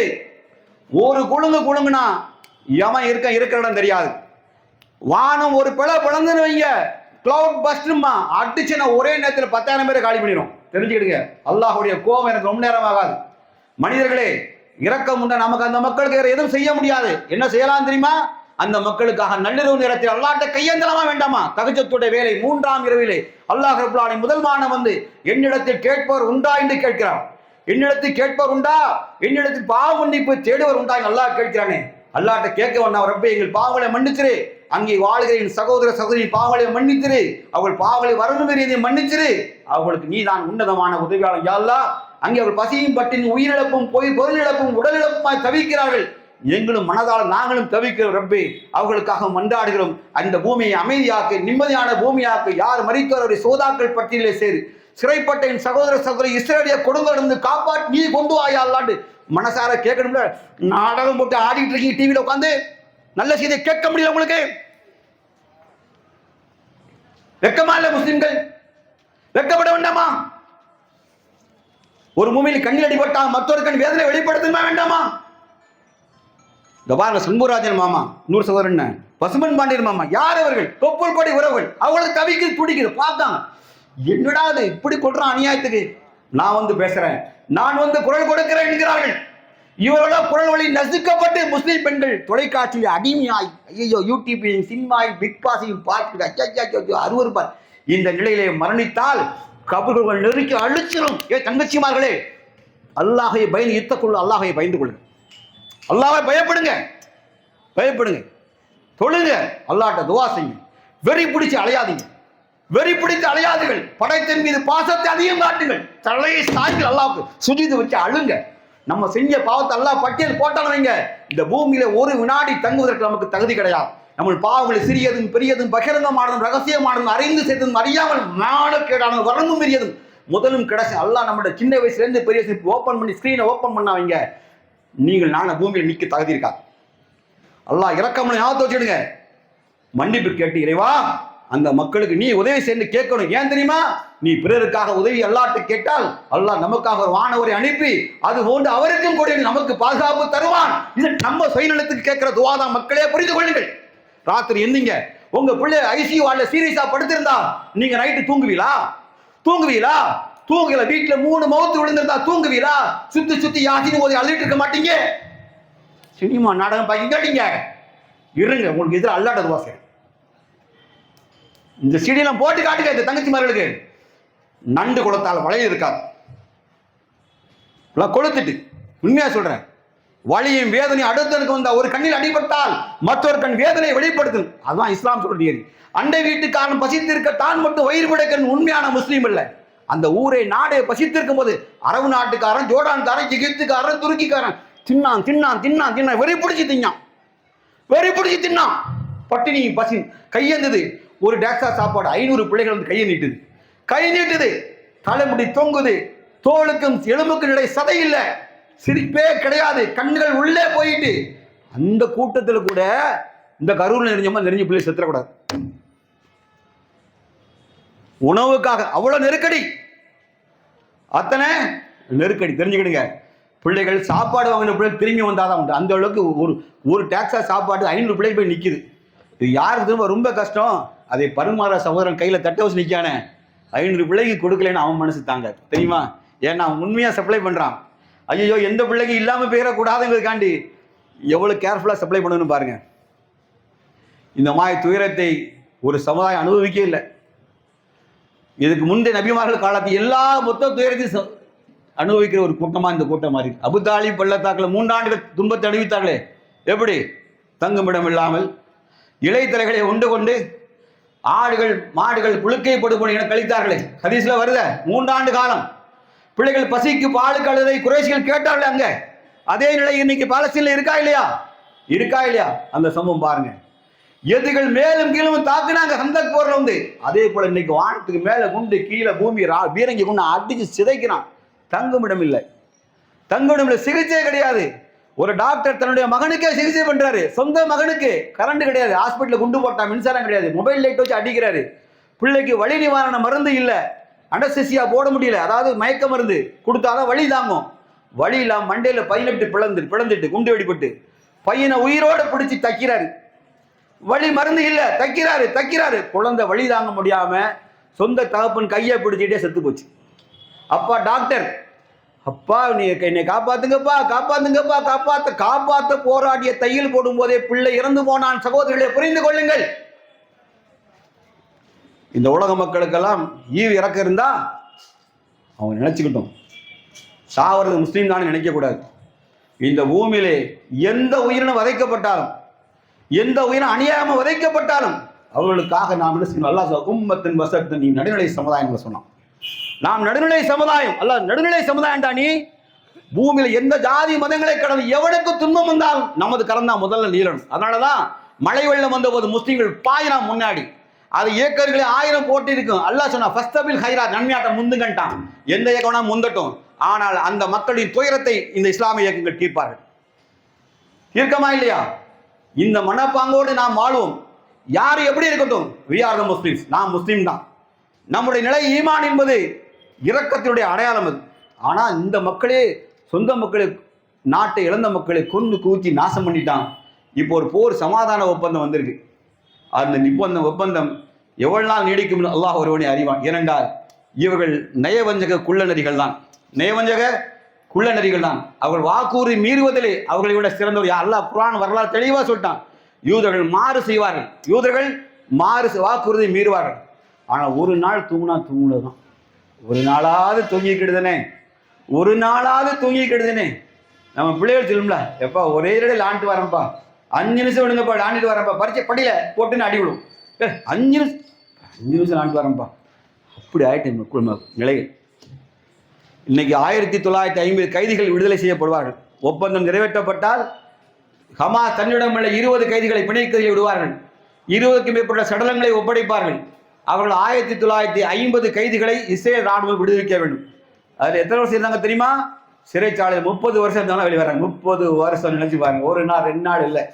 10 வயது 12 வயது சிறுவனாய் போன சிறுவன் 40 வயசுல வெளியேற போறார். சுபஹானல்லாஹ். வாழ்க்கை எப்படி நினைச்சு பாருங்க, அந்த சிறு வயதில் தான் தாய் குழந்தைய ரொம்ப நேசிப்பா. 10 வயசு 12 வயசு பிள்ளை துருன்னு வருவான். அவன் ட்ரெஸ்ஸை போட்டு அம்மா அழகு வைப்பா. அவன் வாலியை லேச மீச அருந்து விட்டாடு, பேண்ட்டை போட்டு இன் பண்ணி கண்ணாடி இப்படி மாமோன வாரிய மாமா அவனே மாதிரி இருக்கான். அந்த பண்ணி மாதிரி இருக்காம்மா. அதை சொல்லனே அம்மா தூக்க வராது. என்ன உதாரணம் தானே, வேற யாரை காட்டுறீங்களா நீங்க? அடுத்தால சொல்ற கேளுங்க. வாலிபர்களே, உனக்கு கொடுக்கப்பட்டிருக்க வாலிபம் அருட்கொடைன்னு விளங்கிக்க. நல்ல தெளிவான சிந்தனை வச்சுக்க. நல்லதை கெட்டதை அலசி பார். நான் யார் அவன் யார், யாரையுமே நான் யார் அவன் யார், என்னை விட இன்னொருத்தனுக்கு எதில் தகுதி கூடிவிட்டது, நான் எதில் தாழ்ந்தவன் என்று கேள். நான் எதில் தாழ்ந்தவன் என்று சிந்திச்சு பாரு. யார்கிட்டையுமே உன்னை அடிமைப்படுத்தார். உன் அறிவை, உன் சுயமரியாதை யாரிடத்திலுமே அடிமைப்படுத்தலாம். நான் எதுக்கு பேசுறேன் உங்களுக்கு புரியும். உன் இளமை அழகானது, ஆற்றல் மிக்க இளமை. அந்த இளமை என்ன செஞ்சிடாத, யார்கிட்டையும் அடிமைப்படுத்துகிறார். இந்த நாடு அறிவில் சிறந்த நல்ல சான்றோர்களால் பண்படுத்தப்பட்ட நாடு. தேவையில்லாத இந்த நாட்டுக்குள்ள சலசலப்பை ஏற்படக்கூடியவர்களை என்ன செய்யாங்க, நீங்கள் வழிகாட்டிகளை தலைவர்களாக தேர்ந்தெடுத்து இந்த தமிழக பூமியில குழப்பத்தை ஏற்படுத்தி விடாது. தமிழக பூமியில குழப்பத்தை ஏற்படுத்தி விடாதீர்கள். அறிவுள்ளவனாய் சிந்தித்து வாழும், அறிவுள்ளவனாய் சிந்தித்து வாழும். நான் அது மட்டும் தான் சொல்ல முடியும். நான் நிறைய பேசினா இவர் ஏற்கனவே சொல்லியிருக்காரு, இந்த ஏரியாவில் கொஞ்சம் கவனமாக பேசுங்க அப்படின்னு. நான் கொஞ்சம் ஸ்பீடாக பேசுகிற ஆள் தான், எனக்கு ஒன்றும் இல்லை. நல்லா தெரிஞ்சு இளைஞர்களுக்கு நான் இன்டெரக்டாக அட்வைஸ் பண்ணுறேன். முஸ்லீம் இளைஞனே, நீ அல்லாஹ்வின் தூதரை மறுமை நாளை நம்புவது உண்மை என்றால், நீ நேசிப்பதென்றால் அல்லாஹை நேசி, அல்லாஹ்வுடைய தூதரை நேசி, இந்த மார்க்கத்தை உயிரினி மேலாக நேசி. 3 தான் நேசிக்க அனுமதி. வேற எந்த பயலையும் என் உயிரினி மேலே, என் தலைவன், என் தலை முடியெல்லாம் யாவனும் என்ன செய்யக்கூடாது, பேசக்கூடாது. நல்ல முஸ்லீமாக இருந்தால், நல்ல தாய் தகவனுக்கு நீ பிறந்திருந்தால், நல்ல முஸ்லீமாக இருந்தால், உன்னுடைய ஈமான், உனது அறிவு, உனது ஒழுக்கம் யாரும் தனி மனித எந்த அயோக்கியனுக்கும் துணி போகாது. நான் தெளிவாக பேசுகிறேன், புரிந்து கொள்ளுங்கள். யார் வேணா எதிர வேணா இருந்துட்டு போ, ஆனால் ஒன்று நீ யார் என்று யோசி. நீ யார் என்று யோசி. நீ யாரை தூக்கி பிடிக்க, அவன் யார் என்று யோசி. இல்லை என்று சொன்னால் நிச்சயமாக நீங்கள் இழிவை சந்திப்பீர்கள். நல்லா தெரிஞ்சுக்கிடுங்க, ஒரு இழிவை நீங்கள் சந்திப்பீர்கள். இந்த சமுதாயத்துக்கு ஒரு தவறானவனை அடையாளம் காட்டாதீர்கள். இந்த சமூகம் கல்வி அறிவிலே தேர்ச்சி பெற்ற சமூகம், பண்பாட்டில் தேர்ச்சி பெற்ற சமூகம். ஒழுக்கமான இளைஞர்களை முன் சென்ற தலைவர்கள் உருவாக்கினார்கள். எல்லா கட்சி தலைவர்களும் முன் சென்ற இளைஞர்களை உருவாக்கினார்கள். ஆனால் இன்றைக்கு இளமை சமுதாயம் வேறொரு பக்கம் திசை மாறி போய் தன்னுடைய அறிவை இழந்து, சுய அறிவை இழந்து வீடுகளிலே திரிகிறார்கள். ஏன் அறிவில்லையா? பெண் பிள்ளைகள் தொலைக்காட்சியில பேட்டி கொடுக்கு, என் ஆடையெல்லாம் கலண்டு போயிட்டு, என் ஆடைகள் கலண்டு போயிட்டு. மானம், உயிரை விட மானம் தான் பெரியது. யாருக்காக? ஒரு பெண் தன் கணவனை தர எவனுக்கும் தன் அந்தரங்கத்தை காட்ட மாட்டாள், அவள் தான் கண்ணியமான பெண். எவனவனை பார்ப்பதற்காக 1000 பேர் அமுத்தி பிடிச்சான், என் ஆடைகள் கலந்து போய்விட்டது, அவனை பார்த்த சந்தோஷம் எனக்கு போதும் என்றால் நீ யார்? மானங்கட்ட பெண், நீ யார்? நீ தொலைத்தது எதை? உன் வயிற்றுல 10 மாசம் சுமந்தவனை இங்க மிதிக்கிறான். எங்க வாங்க, கை வச்சு பாருங்க, உங்க பிள்ளை எங்க மிதிக்கான், உங்க பிள்ளை எங்க மிதிக்கான், உங்க பிள்ளை எங்க மிதிக்கான். ஆசையா வளர்த்த பிள்ளை, ஆசையா வளர்த்த பிள்ளை தோல்ல வச்சு கண்ட நாய்க்கெல்லாம் டிவியில காட்டிட்டு ரோட்டை போட்டு கொன்னுட்டிய. உன் பிள்ளைய ரோட்டில் நாய் கடிச்சு இழுத்துட்டு போனா நீ அந்த நாயை வேட்டையாடுவ. ஆனா பல பிள்ளைகளை மிதிச்சு எலும்ப ஒட்டச்சு கொட்டல் தனியா குண்டான பிச்சு குட்டிக்கார வீர அடிச்சுட்டு போயிட்டான். யாரும் நீங்க புரிஞ்சுக்கிடுங்க. வீட்டுக்கு பிள்ளைகளை ஒழுக்கமா வளருங்க. பொம்பளை பிள்ளைங்க பையில ஒழுக்கமா வளருங்க. அதுல கிழிச்சான், அதுல பொடுகு தான்டானுங்க. என் மாமன் அதுல வட்டம், இந்த இடத்துல அவன் போட்டோ போட்டுருப்பாரு. இந்த போட்டோலாம் அல்ல வச்சிருப்பான். வாங்கடா வாங்க, கபருக்குள்ள இருக்கு இந்த போட்டாக்கெல்லாம் வேணேன். என்ன நினைச்சுக்கிட்டீங்க உலகத்தை? பெண்ணின் மான ரோட்ட போயிருக்கு. தொலைக்காட்சி பேட்டி கொடுக்குது. ஏய், நான் ரூபா தாரண்டா திருப்பி. என் மனைவி பிள்ளை தாங்கடா ஒருத்தர் கேட்க, குடுப்பீங்களா? குடுப்பீங்க. அறிவில்லை சமுதாயத்திற்கு, அறிவில்லை மனித உடமை, அறிவில்லை. யாருக்காக? ஏங்க, பஸ்ஸுக்குள்ள நம்ம மகன் ஓடி உள்ள விழுந்தா கூட பஸ்ஸுக்குள்ள போயிட்டான்னா அம்மா ஸ்டாப் ஆகி நின்றுவா. மறக்க முடியுமா உங்களால? இல்ல, நான் பஸ்ஸுக்குள்ள குறுக்க புகுந்து படுத்துருவேன். எவனா சொல்ல சொல்லுங்க பார்ப்போம். ஏமாட்டோம். நிறைய ஜனாசா அடக்கம் பண்ணுவோம், பாத்துறீங்களா? நம்ம தூக்கி சுமந்த தந்தை நமக்காக சொத்து சேகரிச்சிருப்பாரு. நமக்காக ராத்திரி பகலா உழைச்சி சொத்து சேகரிச்சு நம்மளை தேடும் பாலும் ஊட்டி வளர்த்திருப்பாரு. அவர் மௌத்தா போய் கபருக்குள்ள வைப்பான். மகன் எப்படி பார்ப்பான் தெரியுமா? கபருக்குள்ள குதிச்சு பார்க்க மாட்டேன், கபர் எப்படி பிடிப்பான். பாக்கீங்களா? ஏன் மூதையை உள்ள குதிய பார்ப்போம். பெத்த அப்பனு கூட குதிக்க மாட்டான், அவ்வளவு சேஃப்டியா இருப்பான். புரியுதா? ஆனா அங்க என்ன செய்றீங்க? வராது கண்ட வா முனிவா வந்துட்டேன்னு சொல்லி மனைவி பிள்ளை இழந்தான், புருஷன் பொண்டாட்டி இழந்தான், அண்ணன் தம்பி இழந்துட்டான். தமிழ்நாடு சமுதாயம் மானத்தை இழந்துட்டு வீட்டில் வந்து பார்த்துட்டியா அப்படி செத்தா சொர்க்கமா? அட சைத்தான்களா, சைத்தானை பார்த்தா உங்களுக்கு என்ன சொர்க்கம்? பார்த்துட்டியா செல்ஃபி எடுத்துட்டியா? பத்திரமா வச்சு கபருக்குள்ள போகும்போது உள்ள விடுத்து போட்டோ உள்ள விடுங்க, கபருக்குள்ள விடுங்க. அந்த போட்டோ செல்ஃபி போட்டோ வச்சு விடுங்க, உங்க கபர் விரிதான்னு பார்ப்போம். அறிவில்லை. ஆர் ஈட்டிங் இந்த ஃபுட் டங் சாணம்னா சோறு தானே சாப்பிட்றோம். நம்மளோட வேற எதாவது வித்தியாசமாக சாப்பிட்றாங்களா? உலகில் எவனு நம்மை விட சிறந்தவன் அல்ல, புரிஞ்சுக்கிடுங்க. எவனு நம்மை விட சிறந்தவன் அல்ல. நல்ல சுயமரியாதையோட வாழு, சிந்தி படி படி படி, ஒழுக்கம் படி, நல்லதை பேசு. குடிக்காதுன்னு சொல்ற தலைவனை தேடுறான். ஏய் குடிகார பயலை, இங்க குடிச்சிட்டு வந்து செருப்பால் அடிப்பேன்னு சொல்ற தலைவனை தேடுறா அப்படி சொல்றா அப்படி. நாங்க சொல்லுவோம்டா அப்படி குடிச்ச பிச்சு வந்தவனே ஓடுற லெப்ட்ல அடிச்சு விட்டுரு, ஓடுறா குடிகார பயலுக்கு இடையில சொல்லுவோம்.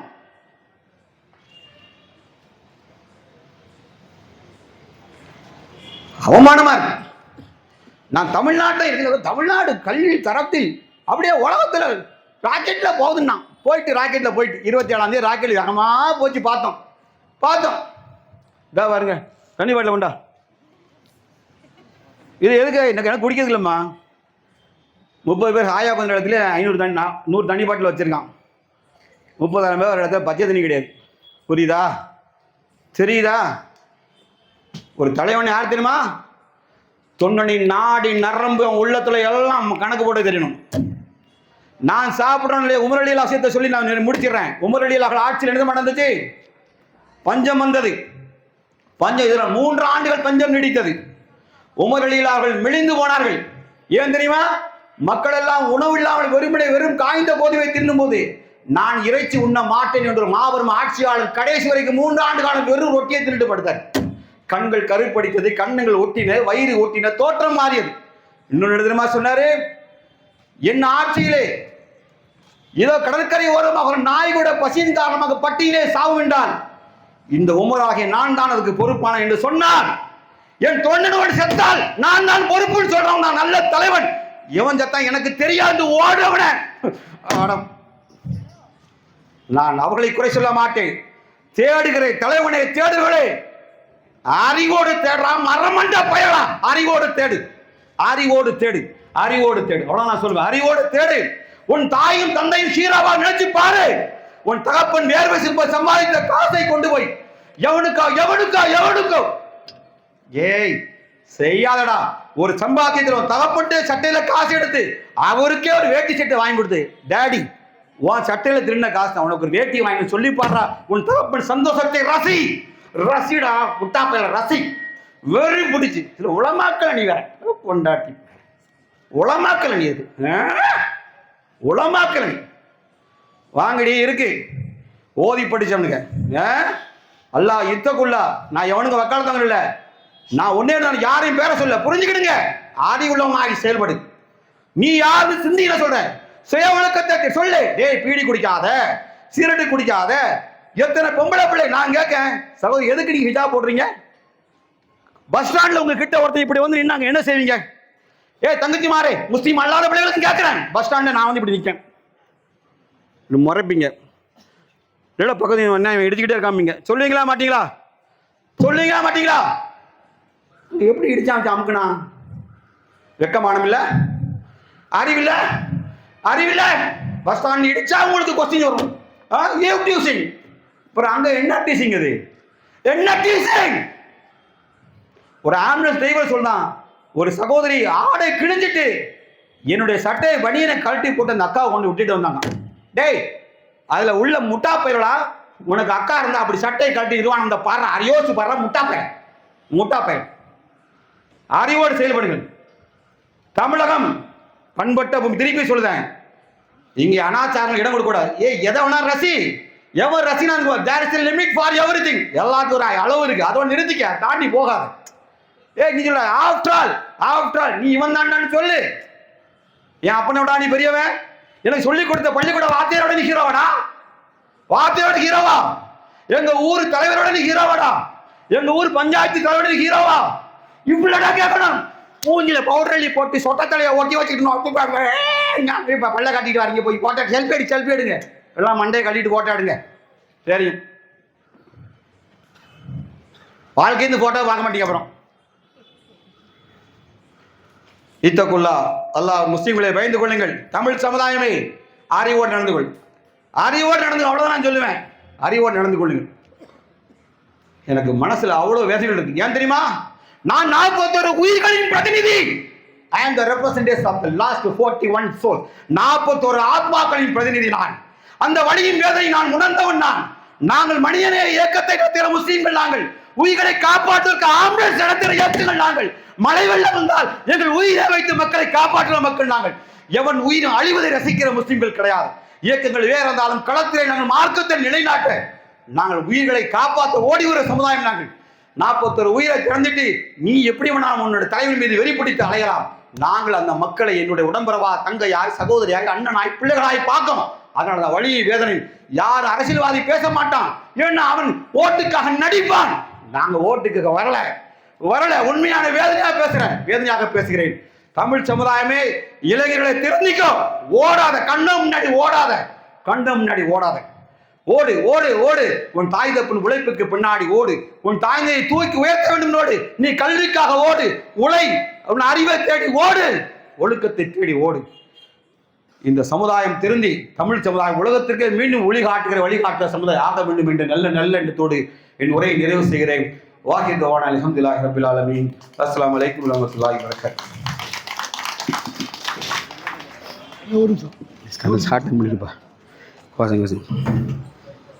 இறுதியாக ரங்கம் செய்ய